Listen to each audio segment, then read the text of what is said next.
नमस्कार दोस्तों, मैं बोल रही हूँ प्रीतम कुमारी। मेरे चैनल का नेम है प्रीतम कुमारी 2.0। आज हम पढ़ाने वाले हैं बायोलॉजी। अगर आप इस वीडियो को देख रहे हैं तो कमेंट में ज़रूर लिखें, और अगर वीडियो बाद में देख रहे हैं तो शुरू से लास्ट तक ज़रूर देखिए और कमेंट करिए, और आप इसका आंसर बताते जाइएगा। तो आपको ये वीडियो कैसा लगेगा ज़रूर लिखिएगा। तो चलिए, बताने से पहले हम दोस्तों, ये टॉपिक बायोलॉजी का है। एग्ज़ाम में कितने बार पूछा गया है जाता है, जो आरआरबी क्वेश्चन से उठाया गया है, आरआरबी ग्रुप डी से।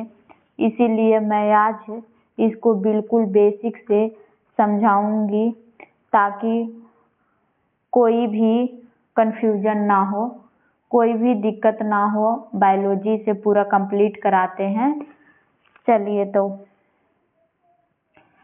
इस पॉइंट को ध्यान से देखिएगा, यहीं से इम्पोर्टेंट क्वेश्चन बनता है। अगर आप नोट्स बना रहे हैं तो ये वीडियो बिल्कुल आपके लिए है।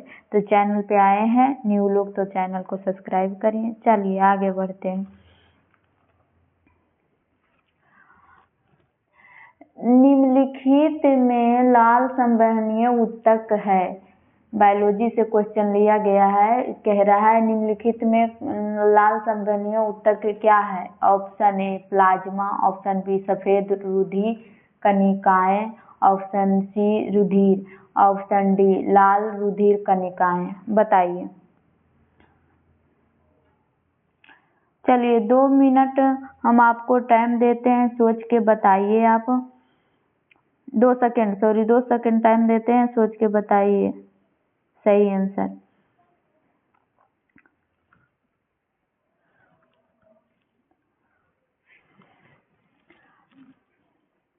चलिए, तो इसका आंसर हो जाएगा सी। इसका आंसर सी हो जाएगा, रुधिर। समझ गए। चलिए अगला सवाल।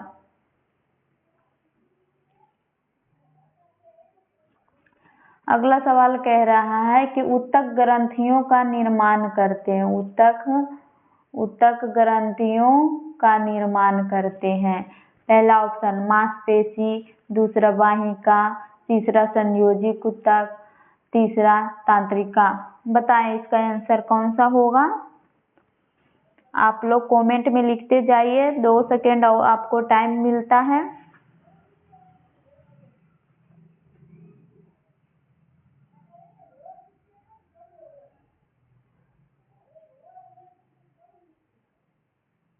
चलिए, इसका आंसर जो होगा आपका बाह्य ऊतक, ऑप्शन नंबर बी। इसका आंसर होगा वाहिका। वाहिका ऊतक ग्रंथियों का निर्माण करते हैं। समझे, ध्यान से सुनिए। यह ग्रंथि कोशिकाओं का ऐसा समूह है जो शरीर के विकास के लिए आवश्यक हार्मोन एवं प्रोटीन का स्रावन एवं संश्लेषण करती है। समझ गए हैं। चलिए आगे नेक्स्ट सवाल है, क्या कह रहा है।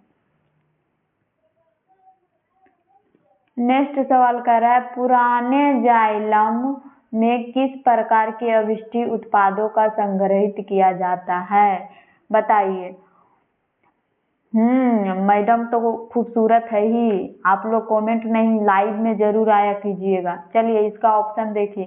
वृद्धि संवर्धक पदार्थ, ऑप्शन बी रेजिनी और गोंद, ऑप्शन डी यूरिक अम्ल, ऑप्शन डी अमोनिया यूरिया और अमीनो अम्ल। ये क्वेश्चन बार बार एग्जाम में पूछा गया है दोस्तों, तो आप लोग इसका आंसर बताइए। चलिए, तो इसका आंसर होगा रेजिन और गोंद। ऑप्शन बी नंबर होगा इसका आंसर। चलिए आगे बढ़ते हैं, ध्यान से देखिए। चलिए फटाफट बताइए इसका आंसर कि पादपों में अविष्ट उत्सर्जन की प्रक्रिया के संबंध में कौन सा कथन सही है। ऑप्शन ए पादप मिट्टी में अविष्ट पदार्थों का उत्सर्जन नहीं करते। ऑप्शन बी कार्बन डाइऑक्साइड प्रकाश संश्लेषण में उत्पन्न के अविष्ट उत्पाद है। ऑप्शन सी, पादपों में अतिरिक्त जल को स्थानांतरण द्वारा निकाल दिया जाता है। ऑप्शन डी, कुछ पदार्थों में अवशिष्ट उत्पाद रोल रेजिन के रूप में संचित होते हैं। कौन सा इसका आंसर सही होगा? चलिए बताइए।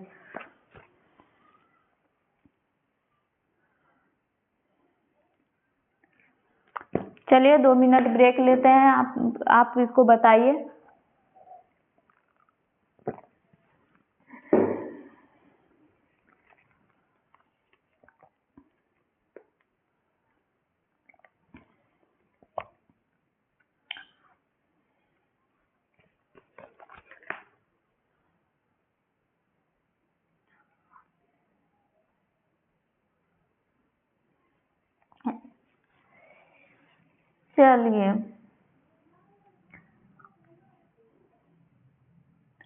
चलिए इसका आंसर होगा डी नंबर। इसका आंसर कौन सा होगा? D number.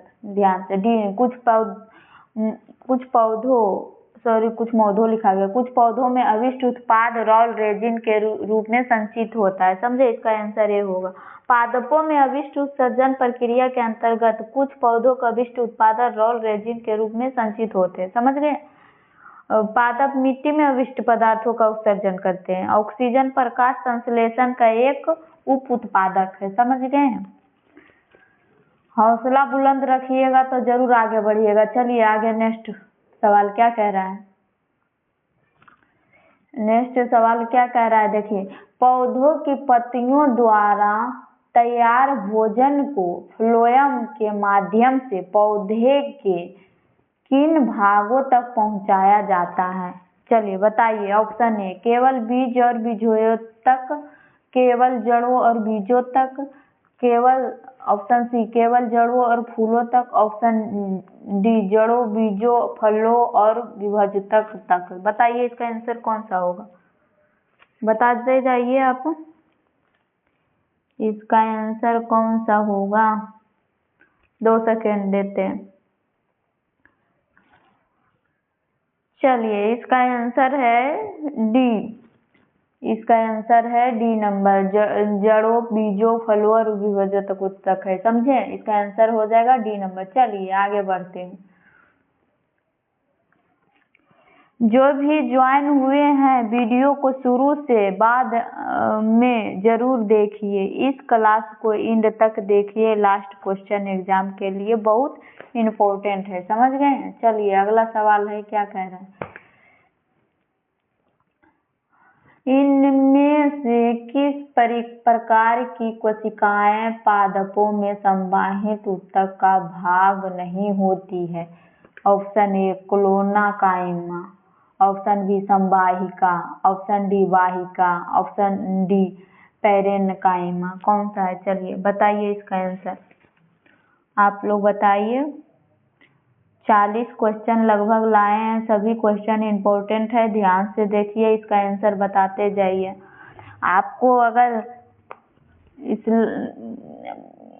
प्रीतम कुमारी के लाइव में आना है, प्रीतम मैम के लाइव में, तो आपको इस चैनल को सब्सक्राइब कर लेना है और ध्यान से देखना है। चलिए इसका आंसर कौन सा होगा? आप लोग बताइए। इसका आंसर होगा,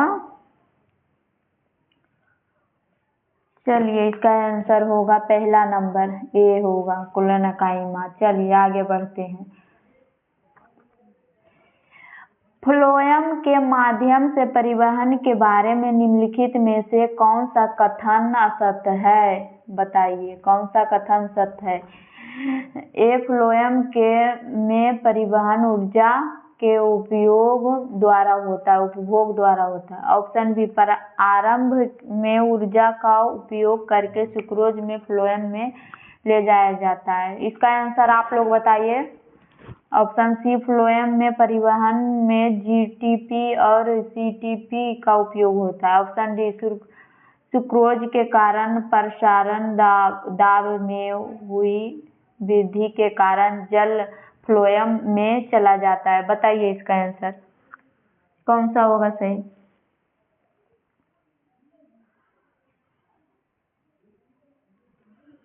बताइए कौन सा सही होगा इसका आंसर? मुझे भी पता नहीं है, आप लोग इसको ध्यान से देखकर आप लोग कमेंट में ज़रूर लिखना है कि कौन सा इसका आंसर होगा। आप लोग बताइएगा ज़रूर कमेंट में।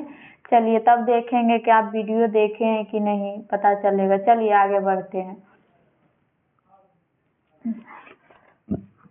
पौधे में अवशिष्ट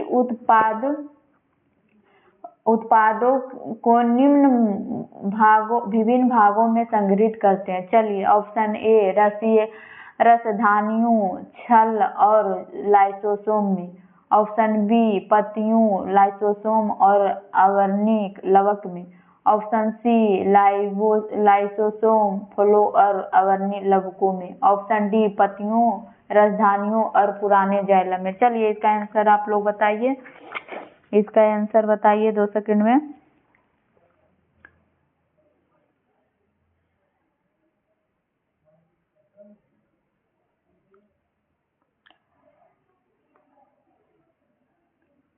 चलिए इसका आंसर होगा option number D. Option number D होगा इसका आंसर। पत्तियों और रसधानियों और पुराने जाइलम में होता है। पौधे अपने अवशिष्ट उत्पादों को भागों में संग्रहित करते हैं। Option number D. चलिए आगे बढ़ते हैं। निम्न में से क्या जाइलम वाहिकाओं को जलरोधी बनाता है? निम्न में से क्या जाइलम वाहिकाओं को जलरोधी बनाता है? Option A cellulose, option B cutin, option C suberin, option D lignin. बताइए इसका आंसर। जलरोधी बनाता है।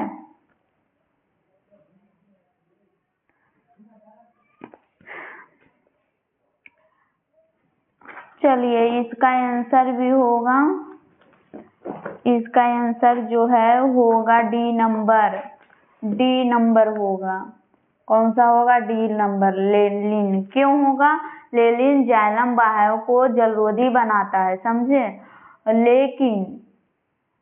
लेकिन लेलिन एक महत्वपूर्ण कार्बनिक बहुलक है जो कुछ विशिष्ट कोशिकाओं की कोशिका भित्ति में प्रचुर मात्रा में होता है। इसके कई जैविक कार्य हैं, जैसे जल परिवहन, आंतरिक समर्थन और विभिन्न तनावों में प्रतिरोध आदि होता है, etc। समझे। ये 2022 में पूछा गया था क्वेश्चन। 2022 में पूछा गया और बार बार पूछा जाता है ऐसा क्वेश्चन। आप लोग ध्यान से देखिए। चलिए अगला सवाल क्या कह रहा है कि फ्लोएम पौधों का संवहनी ऊतक है जो एक परिवहन करता है। कौन परिवहन करता है? जाइलम पौधों एक संवहनी ऊतक है जो परिवहन करते हैं, समझे। तो जल करता है, कौन करता है? बी गैसों, सी ऑक्सीजन, डी पोषकों। कौन करता है? बताइए इसका आंसर। 2 सेकेंड आप लोग का टाइम देते हैं। बताइए इसका आंसर। चलिए इसका आंसर होगा डी। चलिए आगे बढ़ते हैं। निम्नलिखित में से कौन से उत्सर्जी उत्पादों पौधों के पुराने जाइलम के संग्रहित होता है? संग्रहित होता है, बताइए।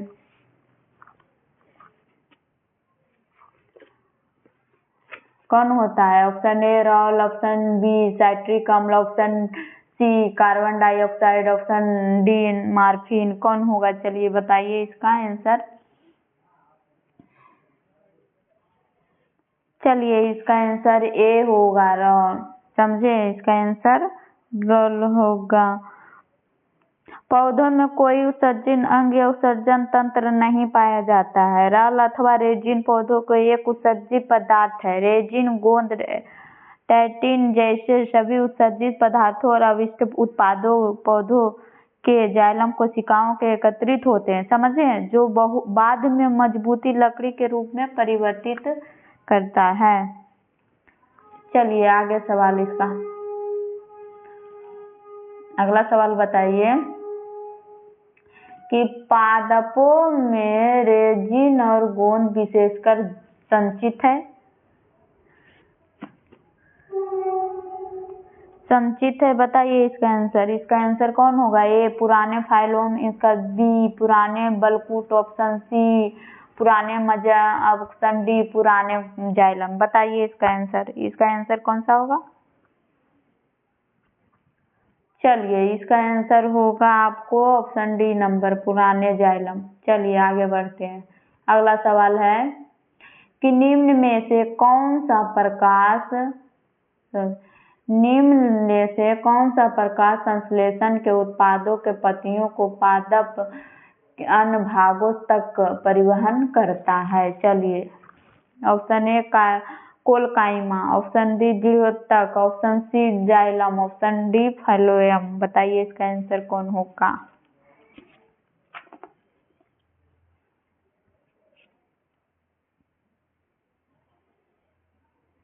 चलिए बताइए। चलिए इसका आंसर होगा डी नंबर। इसका आंसर होगा डी। फ्लोएम जो है अनुभागों का परिवहन करता है प्रकाश संश्लेषण का। चलिए आगे का सवाल है, देखिए ध्यान से। क्या बोलता है? चालनी पट्टिकाएं किसमें पाई जाती है? फ्लोएम नली कोशिकाओं में, या ऑप्शन बी फ्लोएम सहचर कोशिकाओं में, ऑप्शन सी फ्लोएम तंतु कोशिकाओं में, ऑप्शन डी फ्लोएम पैरेन्काइम कोशिकाओं में। बताइए इसका आंसर कौन सा होगा? चलिए आप लोग बताइए इसका आंसर कौन सा होगा?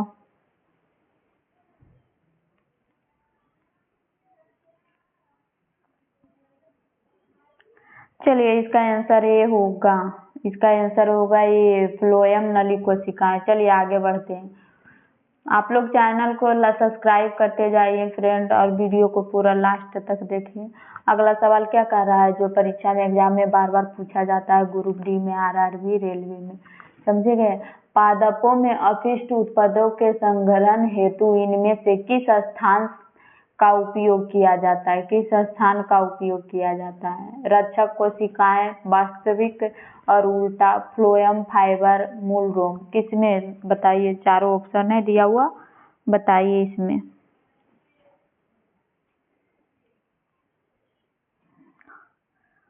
चलिए बताइए इसका आंसर होगा। चलिए बी नंबर। इसका आंसर कौन होगा? बी, वास्तविक और उल्टा। चलिए आगे बढ़ते हैं। इसका सवाल, जाइलम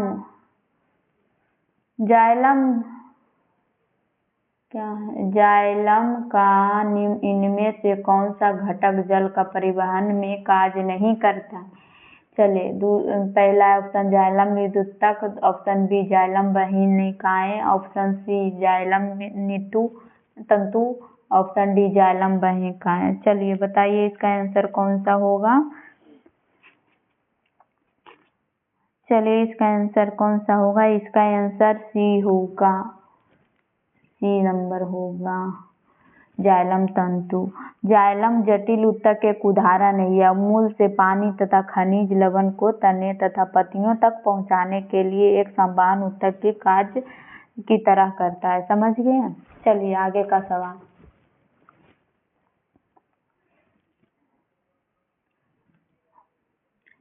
चलिए देखिए ध्यान से। रूट एक्सप्रेस की लगातार विभाजित होने वाली कोशिकाओं द्वारा दर्शाया गया क्या है? देखिए पहला ये अंकुरन,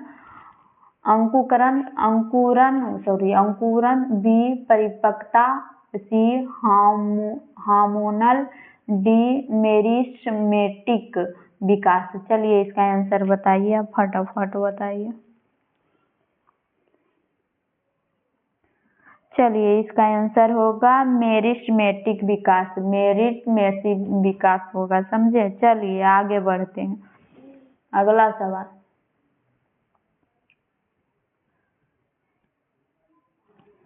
चलिए अगला सवाल क्या कह रहा है कि नारियल के छिलके में मौजूद कौन सा ऊतक उसमें कठोर और दृढ़ बनाता है? बताइए, नारियल के छिलके जो होता है उनमें मौजूद कौन सा ऊतक होता है जिसमें कठोर और पूरा कठोर, मतलब कठिन, एकदम पूरा कठोर रहता है और उसे दृढ़ बनाता है? समझे? पहला ऑप्शन पेरनाकाइम, और दूसरा ऑप्शन स्क्लेरेनकाइमा, तीसरा रच्छी कोशिकाएं, चौथा कोलेनकाइमा। बताइए इसका आंसर कौन सा होगा।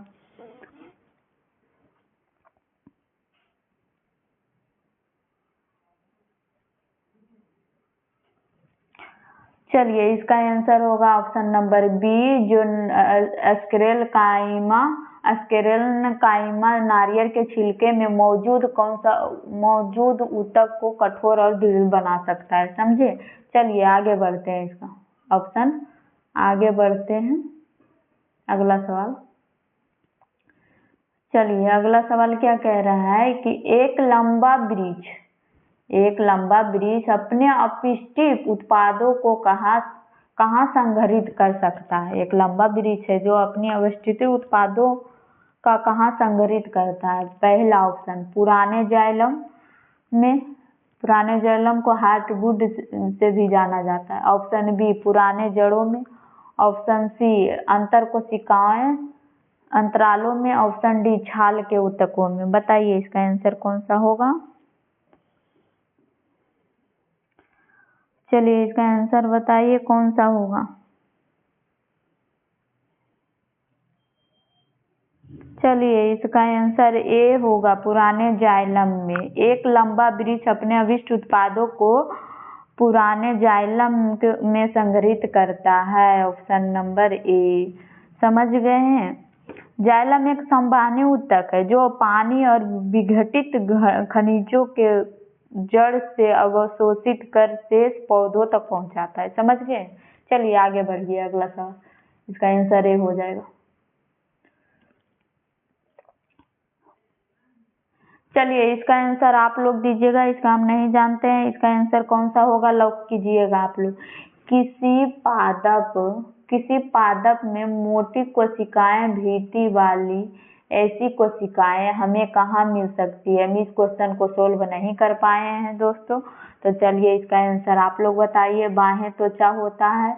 ऑप्शन बी जाइलम में होता है। ऑप्शन सी विभोजक में होता है। ऑप्शन डी फ्लोएम में। चलिए इसका आंसर आप लॉक कीजिए तो कौन सा होगा। इसका हम सोल्व नहीं कर पाए हैं, आप लोग बताइए।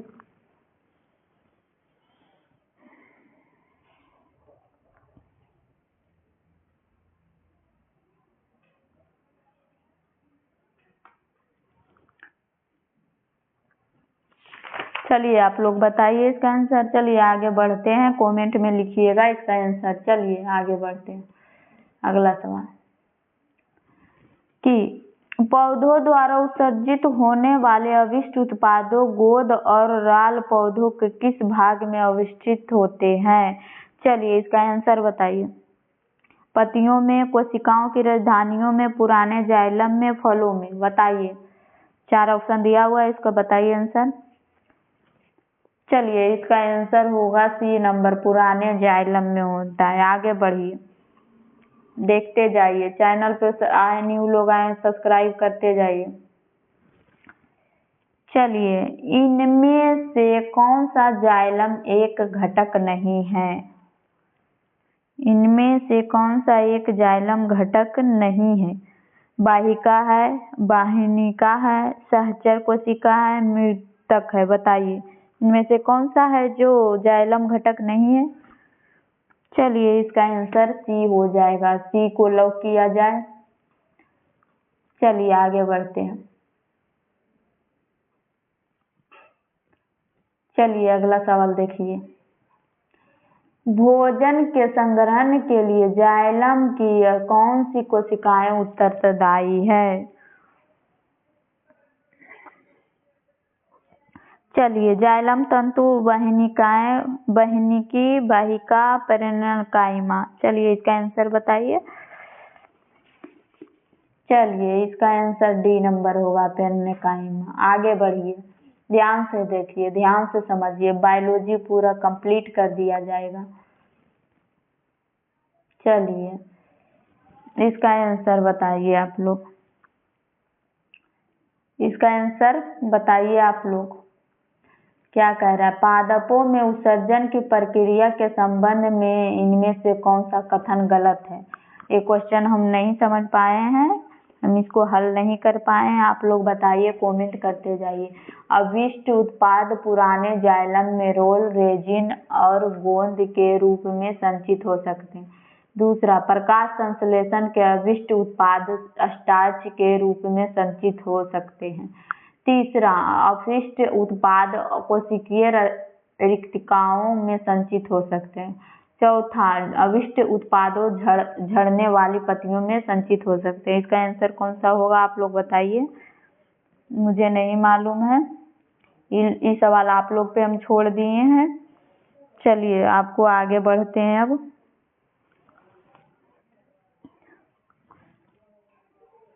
कमेंट में लिखिएगा इसका आंसर। आगे बढ़ते हैं। उत्तक वहन पुल बनाते हैं। पहला, जाइलम और स्थूल कोण उत्तक। दूसरा, जाइलम और मृतक। तीसरा, जाइलम और फ्लोएम। चौथा, जाइलम और दृढ़ उत्तक। बताइए इसका आंसर कौन सा होगा। इसका आंसर चलिए इसका आंसर सी होगा। ऑप्शन नंबर जाइलम और फ्लोएम होगा। कोशिकाएं का वह समूह जिसमें सभी कोशिकाएं का आकार, आकृति, काज, उद्गम की दृष्टि से समान होती है, उत्तक कहलाता है। समझे, टिश्यू कहलाता है। ये हम आगे भी पढ़ा दिए थे और इसमें पूछ भी लिए। चलिए, जाइलम और फ्लोएम उत्तक कितने प्रकार के होते हैं आपको भी हम भी बता ही दिए थे। जाइलम और फ्लोएम उत्तक कोशिकाओं का वह समूह है जिसमें एक से अधिक प्रकार की कोशिकाएं मिलकर संवहन पुल का कार्य करती है। चलिए आगे बढ़ते हैं। अगला सवाल, इसका आंसर हो जाएगा सी। चलिए, निम्न में से कौन सा उत्तक युग्म संवाहनी बंडल का गठन करता है, बताइए। ऑप्शन ए, मृतक और स्थूल कोण उत्तक। ऑप्शन बी, जाइलम और फ्लोएम उत्तक। ऑप्शन सी, दृढ़ उत्तक और फ्लोएम। ऑप्शन डी, दृढ़ उत्तक और जाइलम। चलिए इसका आंसर क्या होगा।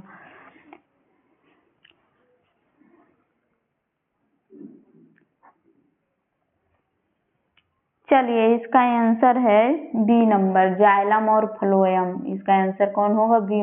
युग मतलब होता है जोड़ना, समझे। युग मतलब जोड़ना होता है, जोड़कर या मिलकर, समझ गए। युग मतलब जोड़कर या मिलकर होता है। युग मतलब प्लस होता है, तो प्लस मतलब जोड़ना होता है, जोड़ना और मिलाकर होता है। तो जाइलम एक संवाहनी उत्तक है, समझ गए हो, और जो पौधों में जड़ों से पत्तियों तक बनी और खनिज लवणों पहुंचाता है। जाइलम के कार्य जल और खनिजों का परिवहन, पौधे को आंतरिक सहारा देना होता है। और फ्लोएम का क्या होता है। फ्लोएम भी एक संवहनी उत्तक है जो पौधों और जो पत्तियों में बने भोजन को पूरे पौधों में पहुंचाता है। फ्लोएम कार्य करता है क्या, भोजन का परिवहन करता है। समझे, फ्लोएम क्या कार्य करता है, भोजन का परिवहन करता है। इसका आंसर हो जाएगा बी नंबर। चलिए आगे बढ़ते हैं।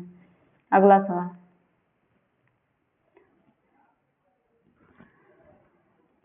चलिए, फ्लोएम के अतिरिक्त निम्नलिखित में से अन्य सभी के से मिलकर बना है। चालनीय नलिकाएं, फ्लोएम वाहिका। ऑप्शन सी, शाहकोशिका। ऑप्शन डी, फ्लोएम तंतु। बताइए इसका आंसर कौन सा होगा। चलिए इसका आंसर को लॉक किया जाए, बी नंबर इसका भी आंसर होगा, बी नंबर। चलिए आगे बढ़ते हैं। अगला सवाल, चैनल पे न्यू लोग आए हैं तो सब्सक्राइब कर ले और बेल आइकन दबाना ना भूले ताकि जब भी हम बताएं बायोलॉजी को। ये क्वेश्चन भी 2018 में पूछा गया था ग्रुप डी में। चलिए आगे बढ़ते हैं कि निम्नलिखित में से कौन सा पौधा का बाह्य त्वचा का कार्य नहीं है। समझे, कौन सा त्वचा का कार्य नहीं है। पहला ऑप्शन, पौधे को संरक्षित करना। ऑप्शन बी, रोमों की सहायता से वायु को स्थिर रोधन परत तैयार करना। ऑप्शन सी, बाष्पोत्सर्जन को नियंत्रित करना। ऑप्शन डी, प्रकाश संश्लेषण करना। कौन सा कार्य त्वचा का कार्य नहीं है, चलो बताओ। चलिए इसका आंसर होगा प्रकाश संश्लेषण कारण। ऑप्शन डी नंबर को लॉक लगाया जाए, क्योंकि ब्राह्मण ब्राह्मण त्वचा का प्रमुख कार्य पौधे के सुकून, शरीर से जल की हानि तथा संक्रमण से रक्षा करना होता है। पत्तियों ब्राह्मण त्वचा तथा छल में स्थित स्टोमेटा होते हैं, समझे, जो गैसों को आदान प्रदान का वाष्पो उत्सर्जन की क्रिया में मदद करते हैं, समझे। पौधों में प्रकाश संश्लेषण सूर्य के प्रकाश की उपस्थिति में हरे पत्तियों द्वारा होता है। चलिए आगे बढ़ते हैं, इसका डी लॉक कर दिया जाए। चलिए आगे बढ़ते हैं, अगला सवाल। अगला सवाल है कि कोशिकाएं क्या कह रहा है, कोशिकाएं कोनों पर अनियमित रूप से मोटी होती है, बताइए। ऑप्शन ए स्थूल कोण ऊतक, ऑप्शन बी मृदुक ऊतक, ऑप्शन सी दृढ़ ऊतक, ऑप्शन बी वायु ऊतक, डी या वायु ऊतक। बताइए इसमें से कौन है। स्थूल कोण को कोलन काइमा कहते हैं, मृदुक ऊतक को पेरेन काइमा कहते हैं, दृढ़ ऊतक को अस्लेरे काइमा कहते हैं, डी वायु ऊतक को एरेन काइमा कहते हैं। चलिए बताइए इसका आंसर क्या है। चलिए इसका आंसर ये होगा कोलन काइमा। चलिए आगे बढ़ते हैं, अगला सवाल। दुनिया तो सब लोग बहुत कुछ बोलता है, लेकिन अपना मेहनत रहता है तभी कोई आगे बढ़ता है। चलो अगला सवाल क्या है। ये क्वेश्चन भी पूछा गया है आपको, कब पूछा गया था ये क्वेश्चन, 2018 में ये भी क्वेश्चन पूछा गया था, समझे, कि पौधे में लचीलापन ऊतक के कारण होता है। पौधे में लचीलापन ऊतक के कारण होता है, बताएं। पहला जाइलम, दूसरा स्क्लेरेन्काइमा, तीसरा कोलेनकाइमा, चौथा फ्लोएम। किसके कारण लचीला होता है पौधा, बताइए। पौधे में लचीलापन किसके कारण होता है। चलिए इसका आंसर होगा सी नंबर। चलिए कोलेनकाइमा। चलिए आगे बढ़ते हैं, अगला सवाल। अगला सवाल आगे बढ़ते हैं, आप लोग चैनल को लाइक सब्सक्राइब करते रहिए, सपोर्ट। अगला सवाल क्या कह रहा है, कोलेनकाइमा ऊतक की कोशिकाएं से कोनों पर मोटी हो जाती है। पहला पेक्टिन और काइटिन, दूसरा सुवेरिन और सेलुलोज, तीसरा सेलुलोज और पेक्टिन, चौथा लेलिन और कैटिन। इसका कौन सा आंसर होगा, चलिए बताइए। चलिए इसका आंसर होगा आपको सी नंबर, सेलुलोज और पेक्टिन होगा। चलिए आगे बढ़ते हैं, अगला सवाल ध्यान से देखिए, ध्यान से समझिए। चलिए क्या कह रहा है कि निम्नलिखित में से कौन से ऊतक का अंतरकोशिकीय क्षेत्र बड़ा होता है। पहला पेरेन्काइमा, दूसरा कोलेनकाइमा, तीसरा स्क्लेरेन्काइमा, चौथा जाइलम। किसके अंतरकोशिकीय क्षेत्र बड़ा होता है, बताइए इसका आंसर आप लोग फटाफट बताइए जाए। चलिए इसका आंसर ए नंबर होगा सही, पेरेन्काइमा के कोशिकीय बड़ा होते हैं। पेरेन्काइमा ऊतकों में से सभी कोशिकाएं समवर्णित तथा पतली भित्तियों होती है। मृदुतक कोशिकाएं अंडाकार, गोल तथा बहुमुखी होती है तथा कोशिकाओं के बीच में अंतर कोशिकाएं क्षेत्र बड़ा होता है, समझ गए। चलिए इसका आंसर ए नंबर होगा, कौन होगा, ए नंबर। चलिए आगे बढ़ते हैं। निम्नलिखित में से कौन सा ऊतक जड़ों से खाद्य पदार्थ को परिसरण करता है। Option A ground tissue, option B xylem, option C phloem, option D cambium. बताइए इसका आंसर कौन होगा।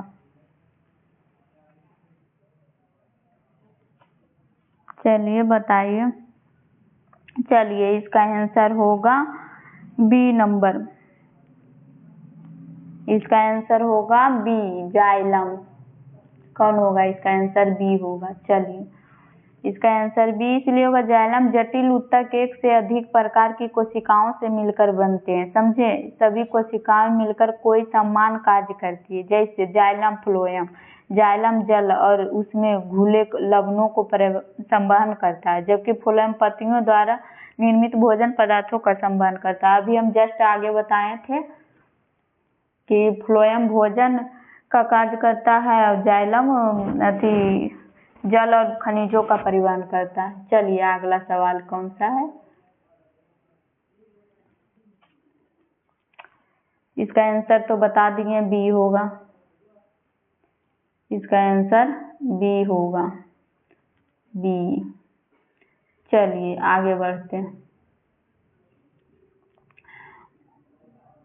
क्या कर रहा है? रूट टिप या शूट टिप में कौन सा ऊतक पाया जाता है? Option A sieve tube, option B sclerenchyma, option C phloem ऊतक, ऑप्शन डी विभोजक ऊतक। इसमें से कौन सा होगा? किसमें रूट टिप या शूट टिप ऊतक पाया जाता है? बताइए। चलिए इसका आंसर कौन सा होगा? चलिए इसका आंसर डी होगा। इसका आंसर डी होगा, फिर विभोजक ऊतक। चलिए आगे बढ़ते हैं। ये क्वेश्चन भी पूछा गया था 2018 में, समझ गए? चलिए अगला क्वेश्चन को लॉक किया जाए आप लोग। पादप ऊतक मुख्यतः कितने प्रकार के होते हैं? कल पढ़ाए थे हम। कल पादप ऊतक मुख्यतः 2 प्रकार के होते हैं। कौन कौन होता है बताइए? अस्थायी ऊतक, जटिल अस्थायी ऊतक, विभोजक ऊतक, सरल अस्थायी ऊतक, सी विभोजक ऊतक, अस्थायी ऊतक, ऑप्शन डी सरल अस्थायी ऊतक, जटिल अस्थायी ऊतक। कौन होता है बताइए? कितने प्रकार के होते हैं पादप ऊतक? पादप ऊतक कितने प्रकार का पाया जाता है?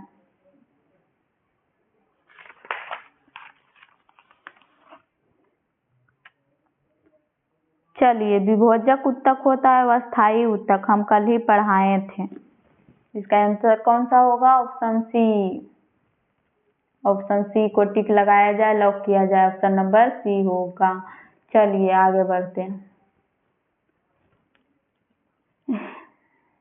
निम्न में से कौन सा स्थायी ऊतक का एक उदाहरण है? पहला रक्त, दूसरा जाइलम, तीसरा हड्डी, चौथा त्वचा। इनमें से कौन अस्थायी ऊतक का एक उदाहरण है? बताइए इसका आंसर।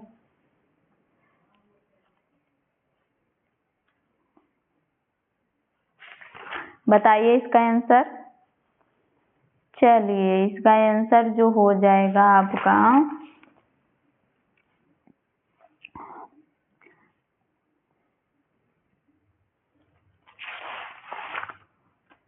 इसका आंसर हो जाएगा बी जाइलम। इनमें से कौन सा स्थायी ऊतक का एक उदाहरण है? जाइलम है। समझे? कौन है? इसका आंसर बी हो जाएगा। चलिए अगला सवाल क्या कह रहा है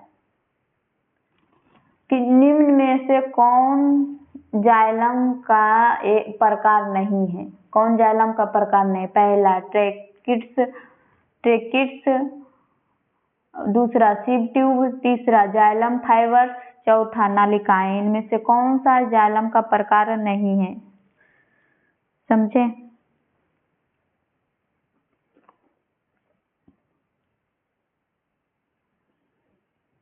चलिए इसका आंसर होगा बी नंबर,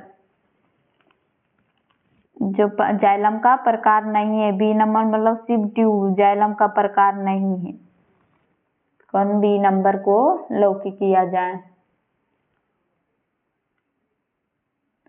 इसका आंसर बी होगा। कौन सा होगा? जो जाइलम का प्रकार नहीं है, बी आंसर होगा। जाइलम एक प्रकार का संवहन ऊतक है। समझ गए? इसका प्रमुख कार्य जल और खनिजों का अवशोषण कर पौधे को पत्तियों तक पहुंचाना होता है। इसमें 4 प्रमुख कोशिकाएं होती है। समझ गए? कौन? बहिनिकाएं होता है, बहिकाएं होता है, जाइलम मृदुतक होता है, जाइलम तंतु होता है। हम ही पढ़ा चुके थे, आप लोग देख लीजिएगा। इसका पिछला अगला जो वीडियो है उसका देख लीजिएगा तो आपको पता चल जाएगा। चलिए इसका आंसर बी होगा। आगे बढ़ते हैं कि कौन सा कौन सा ऊतक पौधों के प्रकाश संश्लेषण हिस्सों में सामग्री के परिवहन में मदद करता है? Option A phloem, option B xylem वाहिकाएं, ऑप्शन सी भरण ऊतक, ऑप्शन डी विभोजक ऊतक। चलिए इसका आंसर बताइए आप लोग। चैनल पे न्यू लोग आते हो तो चैनल को जरूर सब्सक्राइब कर लें।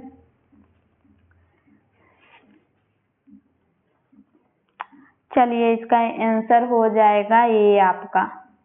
कौन सा हो जाएगा? ए नंबर को लॉक किया जाए, क्योंकि पौधे में दो प्रकार के चालन ऊतक पाए जाते हैं, जिनमें से एक जाइलम है और दूसरा फ्लोएम है। जाइलम ऊतक का मूल कार्य जड़ से तनों में पत्तियों तक पानी एवं पोषक तत्वों को खनिजों, लवण etc होता है, समझे, परिवहन करता है। जबकि फ्लोएम ऊतक पौधों को प्रकाश संश्लेषण हिस्सों, पत्तियों को पौधों के सभी भागों तक पहुंचाता है। ये हम पहले भी पढ़ा चुके हैं, आप बार बार रिपीट कर रहे हैं, आप पीछे जाके देख लीजिएगा। एक भी क्वेश्चन 2018 में भी पूछा गया था, समझे। तो चलिए आगे बढ़ते हैं, इसका आंसर ए हो जाएगा। चलिए अगला सवाल बताइए।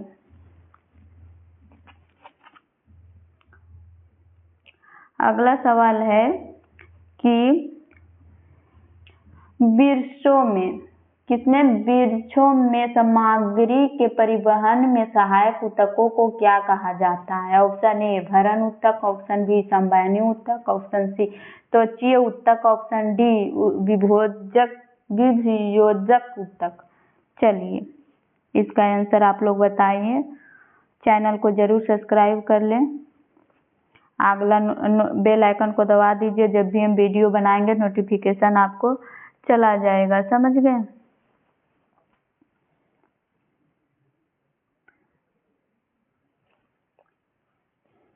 चलिए तो इसका आंसर हो जाएगा आपको बी नंबर।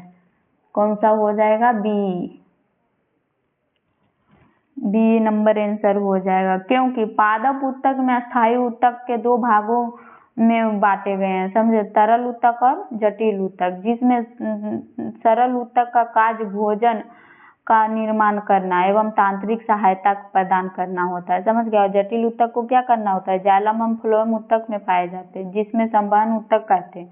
इनका कार्य जल एवं खाद्य पदार्थों को पौधों को अन्य भागों में संवहन करना होता है। चलिए इसका लॉक किया जाए, बी नंबर इसका आंसर होगा। चलिए आगे बढ़ते हैं।